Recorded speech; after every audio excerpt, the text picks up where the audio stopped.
ಪ್ರಾರಂಭ ದಿನದಲ್ಲಿ ಇದು ಸವಾಲು ಅಂತ ಅನಿಸ್ತಾ ಇತ್ತು. ಪ್ರಾರಂಭ ದಿನ ಯಾವಾಗಲೂ ಯಾವತ್ತೂ ಸವಾಲೇ ಆಗಿರ್ತದೆ ಜೀವನದಲ್ಲಿ. ಏನೇ ಶುರು ಮಾಡಿದ್ರು ಯಾರೂ ಒಪ್ಪುವುದಿಲ್ಲ ಅದನ್ನು. ಆದರೆ ಅದನ್ನು ರುಚಿ ನೋಡ್ತಾ ನೋಡ್ತಾ ತುಂಬ ಜನ ಅದನ್ನು ಸ್ವೀಕಾರ ಮಾಡಲಿಕ್ಕೆ ಶುರು ಮಾಡ್ತಾರೆ. ಏನಂತ ಹೇಳಿದರೆ, ಇವತ್ತು ಪ್ರಶಸ್ತವಾದ ಕಾಲ ಹಾಗೆ ನೋಡೋದಿದ್ರೆ ತುಂಬ ಜನಕ್ಕೆ ಈ ಲೌಕಿಕದಲ್ಲಿ ಆಸಕ್ತಿ ಹೆಚ್ಚಿದೆ. ನೀವು ಹೇಳಿದಾಗೆ ಒಂದು ಕಾರ್ ಇದ್ರೆ ಇನ್ನೊಂದು ಕಾರು ಬೇಕು, ಒಂದು ಮನೆ ಇದ್ರೆ ಇನ್ನೊಂದು ಮನೆ ಬೇಕು, ಇರೋದು 2-3 ಜನ ಅಷ್ಟಿದ್ರೂ ಕೂಡ ಆಸೆಗಳು ಹೆಚ್ಚಿದೆ. ಹೌದು. ಅದರಿಂದಾಗಿ ಒಳ್ಳೆಯದು ಒಂದಿದೆ. ಅದೆಲ್ಲವನ್ನು ಪಡೆದ ನಂತರ ಅವ್ರಿಗೆ ಅನ್ಸಕ್ಕೆ ಶುರುವಾಗಿದೆ, ನೆಕ್ಸ್ಟ್ ಏನು ಆಗಿದ್ರೆ ಅಂತ.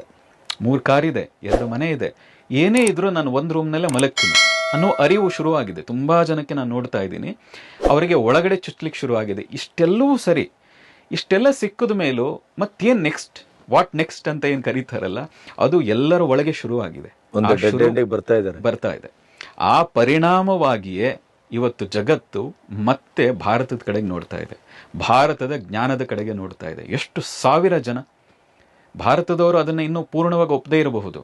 ಯಾರ್ಯಾರು ಈ ಮೆಟೀರಿಯಲಿಸ್ಟಿಕ್ ಲೈಫನ್ನು ಚೆನ್ನಾಗಿ ಅನುಭವಿಸಿದ್ರು, ಅಮೇರಿಕಾದಂಥ, ಇಂಗ್ಲೆಂಡ್ನಂಥ, UK ಅಂತ ದೇಶಗಳು, ಇವತ್ತು ಅಲ್ಲಿಂದ ಸಣ್ಣ ಸಣ್ಣ ಹಳ್ಳಿಗಳಿಂದ, ಆ ಊರುಗಳಿಂದ ಬಿಲ್ಡಿಂಗ್ಗಳನ್ನು ಬಿಟ್ಟು ಋಷಿಕೇಶದ ತಿರುವಣ್ಣಾಮಲೈವರೆಗೂ ಕೂಡ ಜ್ಞಾನಕ್ಕೆ ಹಪಹಪಿಸ್ತಾ ಬರ್ತಾ ಇದ್ದಾರೆ, ಮುಕ್ಷರಾಗಿ ಬರ್ತಾ ಇದ್ದಾರೆ.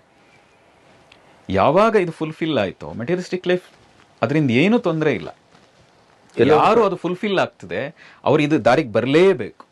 ಈ ದಾರಿ ಬಿಟ್ಟರೆ ಬೇರೆ ಇನ್ನೇನು ಅವ್ರಿಗೆ ಸಿಗೋದೇ ಇಲ್ಲ ನಂತರದಲ್ಲಿ. ಇದೊಂದು ಆವರ್ತನ ಅಂತ ಭಾವಿಸ್ತೀರಾ? ಹೌದು.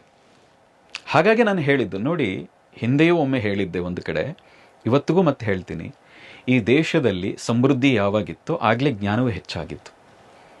ನೀವು ವಿಜಯನಗರ ಸಾಮ್ರಾಜ್ಯದ ಕಾಲ ನೋಡಿದಾಗ ಆ 250-300 ವರ್ಷಗಳಲ್ಲಿ ಚಿನ್ನ ಬೆಳ್ಳಿಯನ್ನು ಎಷ್ಟು ವಜ್ರ ವೈಭೋಗವನ್ನು ಅನುಭವಿಸ್ತಾ ಇದ್ರೋ, ಅದೇ ಸಮಯದಲ್ಲೇ ಜ್ಞಾನದ ಉತ್ತುಂಗ ಸ್ಥಿತಿಯನ್ನು ನಾವು ಅನುಭವಿಸಿದ್ವಿ. ಹೌದು. ನಲಂದ, ತಕ್ಷಶಿಲಾ ಎಲ್ಲ ನಾವು ನೋಡಿದ್ದೇವಲ್ಲ.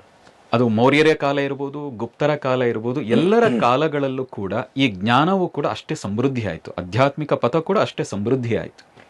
ಹೇಗೆ ಸಿದ್ಧಾರ್ಥ ಆ ಅರಮನೆಯ ವಾಸವನ್ನು ಸಾಕಪ್ಪ ಅಂತ ಹೇಳಿ ಗೌತಮ ಬುದ್ಧನಾದ್ನೋ, ಆ ಸಂದರ್ಭ ಇದು, ಸೂಕ್ತ ಸಂದರ್ಭ ಇದು.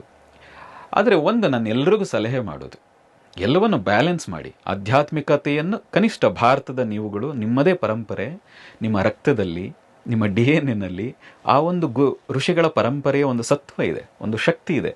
ನೀವು ನಿಮ್ಮ ತನವನ್ನೇ ಮರೆತು ಇನ್ಯಾರನ್ನು ಅನುಕರಣೆ ಯಾಕೆ ಮಾಡ್ತೀರಿ?